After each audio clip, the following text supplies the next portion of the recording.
Izumi Nakamitsu, Under Secretary General and High Representative for Disarmament Affairs, welcome to Al-Arabiya. Thank you very much. When we look at the list of the 50 states parties, none of them is a nuclear state. All of them do not have the nuclear weapons, they don't test the nuclear weapons, they don't store the nuclear weapons, they don't use the nuclear weapon. And the countries that actually have nuclear weapons are not members of this treaty. So it's more or less, it's emphasizing the status quo, but you left the real nuclear powers outside the treaty. And without their participation, this treaty will not achieve the desired aim of creating a world free of nuclear weapons. What do you say to them? Yes, what you're saying is absolutely true as we speak.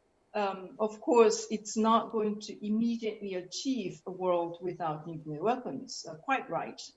But this is an important step forward in terms of, as I said, increasing and strengthening the norm against nuclear weapons. We also hope that as the member states of the United Nations that have negotiated this new treaty, as they have said, that this will reinforce an obligation under the NPT, Non-Proliferation Treaty, that is, under Article 6, which is a nuclear disarmament obligation on the part of nuclear weapon states.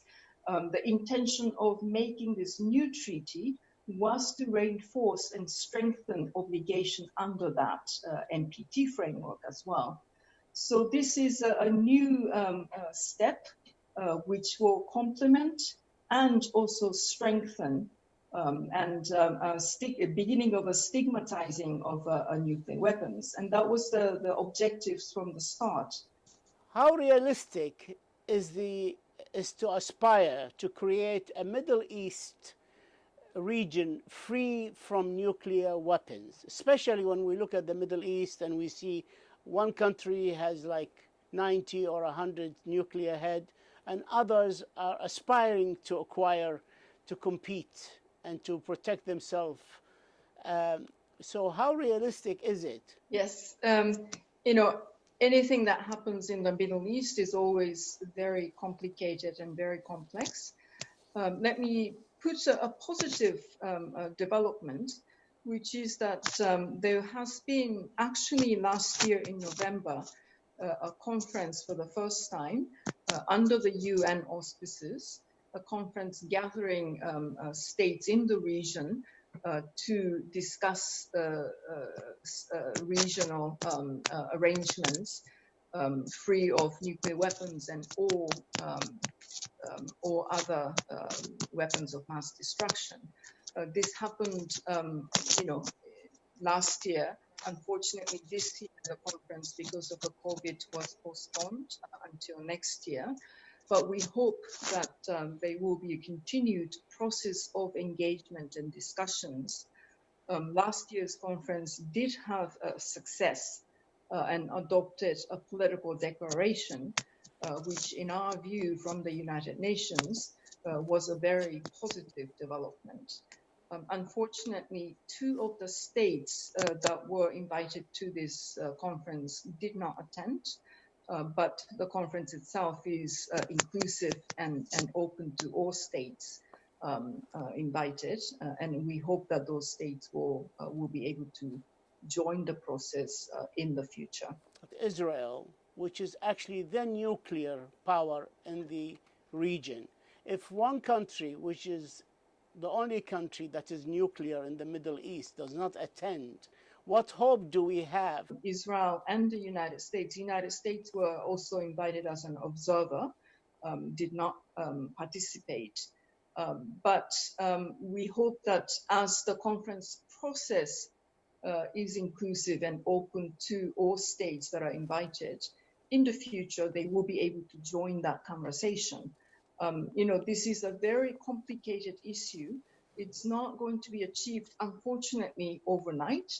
There will have to be a really painstaking but sustained political engagement and efforts. And from the United Nations perspectives, we are fully committed to supporting the member states' engagements. I would like to move to the production and investment in nuclear weapon.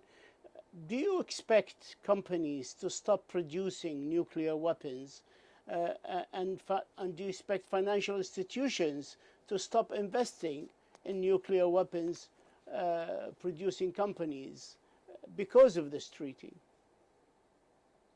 That's a very interesting question and indeed important. I believe that once TPNW goes into force, those ratifying states, the states parties, will indeed have an obligation not to assist, for example, any activity prohibited related to nuclear weapons. That includes, of course, the production. So generally speaking, those states parties will have such obligations. Whether this will go beyond ratifying states, the states parties of the TPNW, I think you are aware that there is a campaign, very active campaigns by civil society actors for disinvestment. Those financial institutions not to invest in companies that are involved in nuclear weapon productions. These divestment activities, campaigns seem to be actually having quite a lot of impact. I read many news stories about, big, large financial institutions, banks, etc., now making sure that they would not be investing in those nuclear weapon related companies.